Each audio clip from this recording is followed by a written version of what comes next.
It is Zach Martin on New HD TV along with Don McLean. Now, today just happens to be, Don, the day that the music died. Yes, it And is. I forgot when we scheduled this that that was the day. I look on the calendar, oh, Wednesday's good. And I totally slipped my mind. It's So, growing. It's growing every year as a national event of some sort, I must say, and it's been totally natural. And the only thing that's really hyped it now has been this version of American Pie by these a cappella singers, mhm. Home Free. They've done a great job, and so that's getting even more airplay and more attention to the song and to today, February 3rd. So, wow, I'm so happy about all that. I love it. I love it when there's another version of something, that's good also. we'll get to that in a second. I just want to say right from the beginning, American Pie, the song itself is iconic. It's part of Americana. And I'll tell you, when I was in the United States Army serving as a tank officer, when we go to the bar, they'd have to play it, and then all my buddies would drink the whiskey and rye as we'd sing along to Don McLean's American Pie. I would get letters from soldiers telling me that that song was important, and I would had the same thing happen in the Israeli army.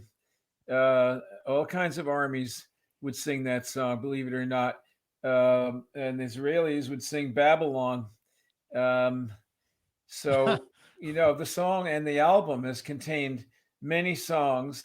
Of course, none like American Pie, but the full experience that I wanted the listener to enjoy has got to be by listening to the American Pie album from the first track to the last track, which is By the Waters of Babylon. Um, that's how you really get into what it is. It'll make the song even better if you do that. Let's go over American Pie, the history of it, because you always reach a new generation. My daughter being one of them. When we drive around in the car, she'll always put on American Pie. It seems like it's a daily occurrence, and your song is played all over the world. Probably every station you can imagine is probably playing it one time or another, Well, like the Beatles, right? I have Spotify, and I get reports from them now. In this late stage of my life, for the first time, I mean, for the first time in 50 years, in the last 2 years, since we've created this YouTube channel, I'm working with Time Life, I'm working with Warner Brothers Records. I am behaving like a professional artist. Yeah. I have people giving me reports about airplay and all this stuff. Um, and it's amazing. I'm more popular than I ever was in all the years before, right now. And it's the weirdest thing. And it's all because I've been home this year and because of the internet. And I get these reports on Spotify, 260 million downloads Holy and, cow. 92 countries, and that people spend, I don't know, 226 million hours a year listening to this stuff. It's unbelievable, and that's just one streaming platform. Well, let's go back to February 3rd, 1959. And for you, I guess you'll never forget that day. So where were you? What was going on around you? Well, I've been talking about it a lot, and I figured out, I always thought I was 14, but I was actually 13. I figured that out today. Mhm. All these years I thought I was 14 then, but I wasn't, because I wasn't going to be 14 until October of 59. So I was 13. And we used to. There was a group.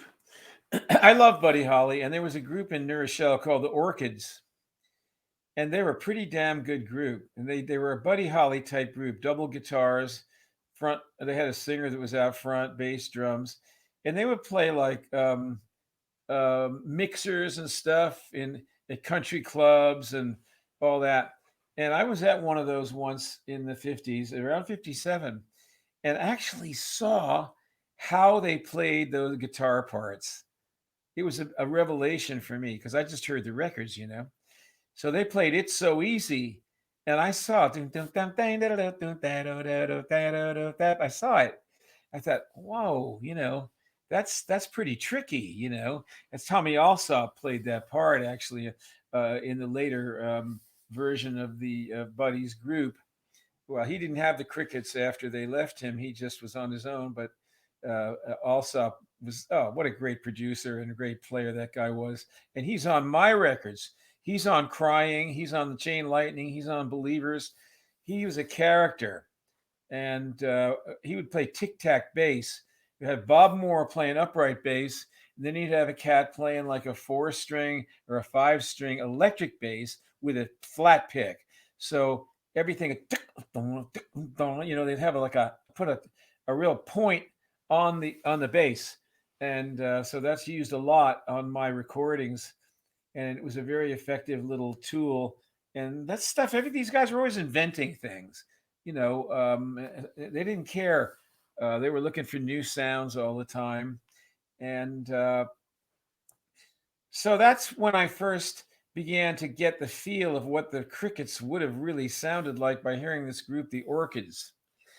And it even made me more excited about playing guitar. And then I had a friend who his name is Brad Bivens, and his father was a disc jockey on the Tommy Dorsey show, the TV show.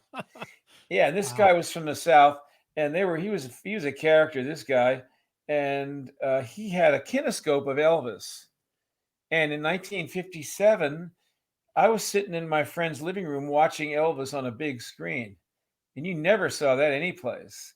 So I got to actually experience Elvis Presley in a way that wasn't on a little tiny screen, but on a big screen from with the kinescope.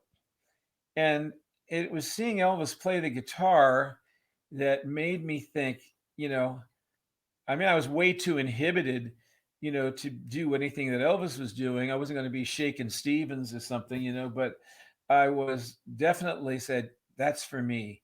If I can just learn to play, I can I can entertain people. You know, I can do this. So my friend was just learning guitar. So well, I'll show you in the basement. I have a guitar, and he showed me an E chord, and that was it. E, A, B seventh. Once I learned those three chords, I was gone off to the races. And it's the same way with my son. I taught my son guitar. He was loving, I think it was Meatloaf.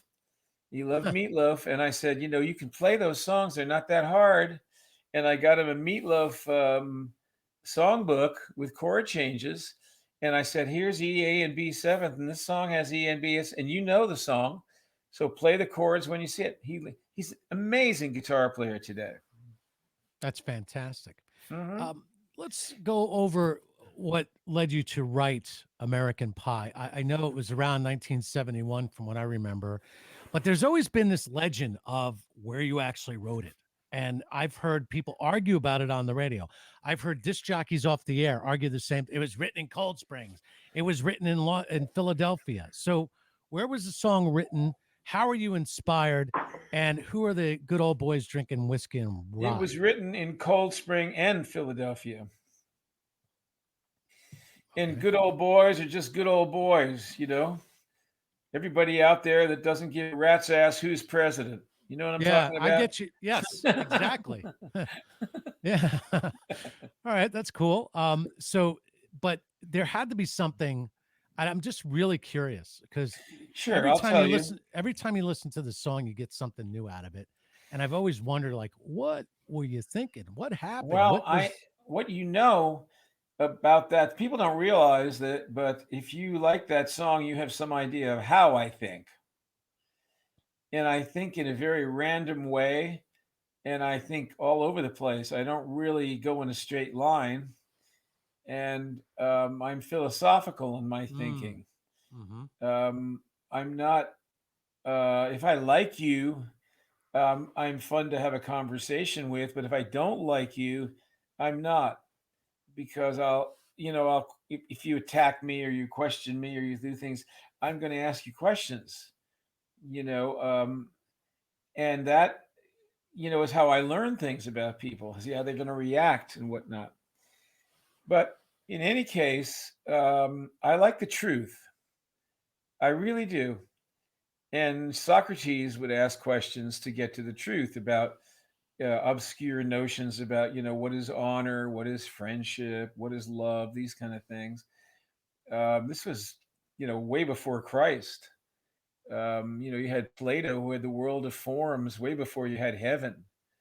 So the Greek philosophers really were at the bottom of mathematics with their with the sense of logic and mathematics.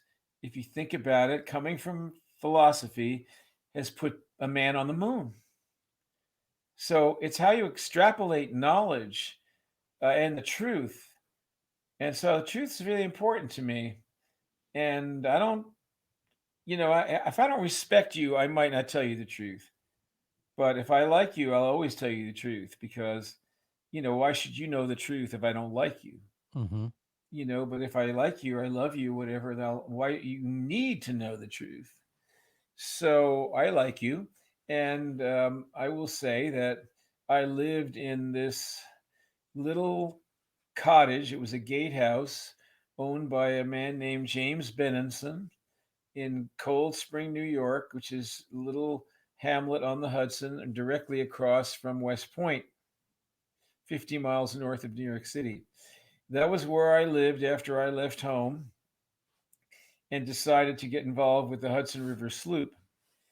And in that house, I wrote probably some of the best songs I ever wrote because I was in a very creative environment around other songwriters, around Pete Seeger, who was a very interesting man and who was open to so many things. I mean, I would say so many rude things. And he would laugh about it and ask me a question or argue with me in a nice way. And I loved it because that's what I would hope when I say something that's outrageous. Don't get mad, you know, tell me I'm wrong and show me how I'm wrong. That's what I like. Um, so that's the environment I was in, and it was wonderful. And so I was writing songs and made my first album, Tapestry. And then that record company was on Media Arts. And then they were about to go out of business while I was in the middle of making the American Pie record for them. If they had stayed in business, they would have been able to make it because it would have had a massive hit because the cover was shot, the songs were Wow. written. Yeah, it was all done. And they basically handed it over to United Artists, which was the dingbat record label of the Western world. I mean, all they did was release um, soundtracks from albums. They were awful. It's the last place in the world I wanted to be. But they had decided to transform the label into a meaningful label, and they did. Hmm. And I should have stayed with them because later on they did all these great Larry Butler songs, Kenny Rogers hits, and they sold millions of records with Kenny Rogers. He was so successful. It's hard to even imagine how many platinum albums this guy had and how much success. And he worked really until he couldn't even talk anymore. He was a very hard worker and very smart. And Larry Butler was his producer. He produced me, and we had hits. Mm. Crying Since I Don't Have You, Jerusalem, the new version of Castles in the Air. I had I had the right guy, and again, I wanted to do something else, so I went somewhere I should have Yeah. stayed, because Nashville has become home to me. Uh-huh. I think that you and I might be somehow distantly related because you touched a few key points about philosophy and edification and having a dialogue in a proper sense and not thinking linear. Those are all great things. I can definitely relate. I know Well, I don't exactly want to what know you're where I'm talking going to about. end up. What's that? I don't want to know where things are going to end up. I want to be surprised. I Yeah. want to just in the songwriting, I do that all the time. I start some idea comes to me, I can't believe it. I start fooling around with it. I let it go and I say, where's this going to end up? I keep going and it ends up. And I don't even know how it's going to end up. Isn't that Yeah. funny? No, it's not. I get what you mean. It's sort of like you have a palette of sound and you have all of these concepts and you really can't explain to people how you make the picture. It's just made. And there you go. Well, I think that the songwriting and the great songs, and there are so many of them, now that we're in this dark age of very ugly, stupid music and all basically spectacle rock, it doesn't mean anything Yeah. to anybody, and politics, which doesn't mean anything to anybody. and political correctness, which is getting to the point of being fascism, that these great songs, starting from like let's say 1980 backwards, and I'm giving you a few years, Yeah. they're going to be like the paintings of Van Gogh, Right. or they're going to be priceless. Which leads me to Vincent. I, amongst other stations that I've been on in my career, at one point I'm on CBS FM in New York, and I just love the fact that I got to go CBS FM 101.1, Don McLean, Vincent, Starry Night. I just love to play Wow. that on the air, man. It's just like the coolest Did thing. CBS go to a talk format later? Oh no, they went to what they called Jack, where they had no disc jockeys, and then the people said, "Hey, we don't want to listen to this crap. Put the disc jockeys back." And there we Oh, are for great. a little while, but it's not the same station as it used to be. I was there when just at the end of Harry Harrison's career, and I was good Yes. friends with Dan Ingram Harry and all of Harrison. those guys. Harry Yes, yes. Harrison, the Morning Mayor. Those Um, guys were those guys were artists. They really were. they knew how to create a picture with very few words, But and they had a certain magical color to their voice. yes, Their yeah, voices were so colorful. yep. If you go back and you look at the old movies, and you see even the old westerns that I love, you'll hear William Boyd or some of the character actors like Laugh McKee, who's an old man. He's in hundreds of old Hmm. westerns in the early 30s. Their voices are like a bomb going off. You know, Yeah. show me what's that, down there, way down there, and they're not even trying. And it was the same thing with Dan Ingram. He had that low range, and oh The man, man, it was the it was man, rich. Dan Ingram could make me laugh no matter what the situation. We worked together off the air on various things, and always had me. I couldn't drink anything. I would have to like wait till he's done talking to try to get some drinks in before it'd come out my nose with Dan Ingram. And the pranks he would play on listeners, Caramia by Jay and the Americans, Caramia, oh my. And when he goes, he would sit there with tape and just elongate that long note so it was obnoxiously really long, and it went on for like 2 minutes. Oh, that's funny. He would do all kinds of Got crazy a, stuff. sounds like he has a little Ernie Kovacs in him there. Probably. Now, the one thing before we switch the reins over to my daughter, who can't wait to ask 10 questions of Don McLean. Okay. And remember, she is the new generation. She's going to be 21 later this year. And so she has her, I didn't tell her what questions to ask.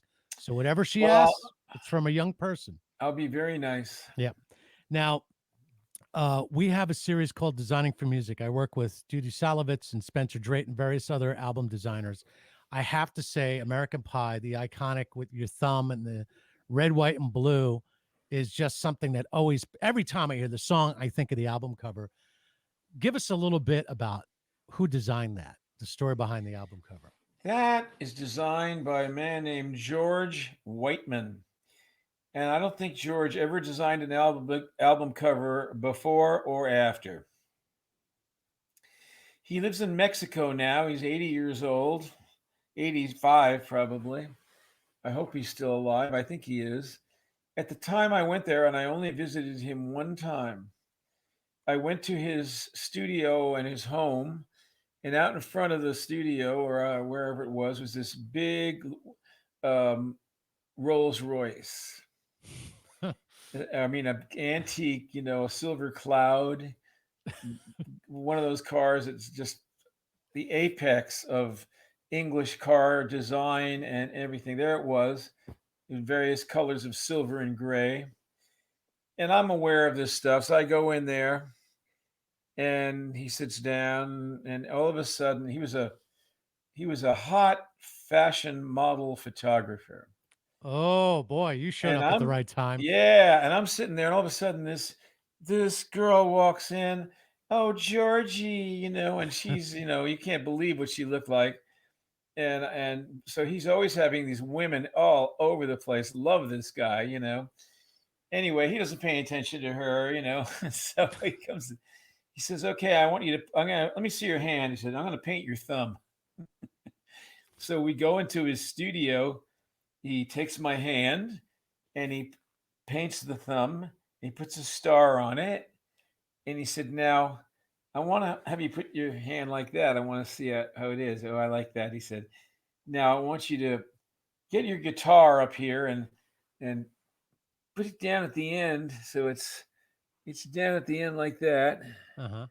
And there's the cover right there. I'm putting it on the screen because the guitar was right in here and I'm leaning on it and then I'm looking down. And that's how he did it.